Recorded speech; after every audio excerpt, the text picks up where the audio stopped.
Floating? When I met up with Bruce Unwin, he was unloading his 1967 Sea Ray into the water for the first time this season. Hasn't been started in 6 months, so we'll see. Yeah, that's a really good sign. Looking around, it's hard to believe, but Bruce bought this boat for a hair over $10 2 years ago. It was really fun. It was a labor of love. A new engine. The hull? Bruce wet sanded it down to the original yellow. As it glides through the water, it's hard to believe how far the boat's come.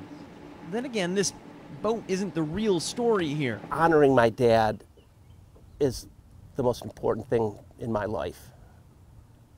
This is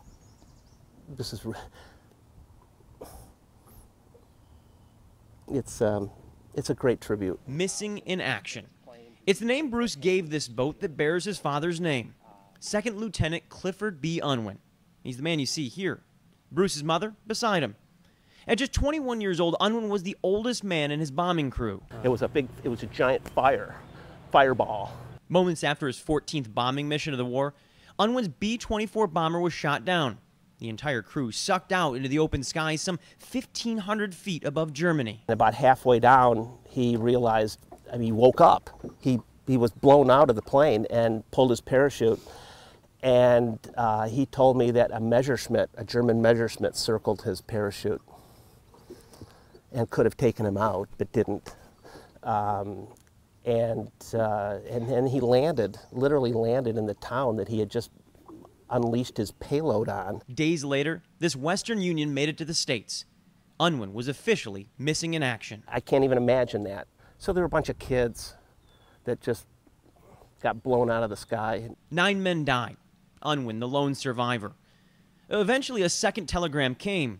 He'd hit the ground with a pistol, but was quickly taken as a prisoner of war, not to be freed until nearly a year later by General Patton himself. It allowed him to come home, to instill in his son a love for the water. My dad was my mentor, my best friend. We boated together many years. Unwin, as you may have guessed, has since passed. He's looking down on us right now. I believe it. I'm wearing his bracelet. I'm wearing his pilot's wings.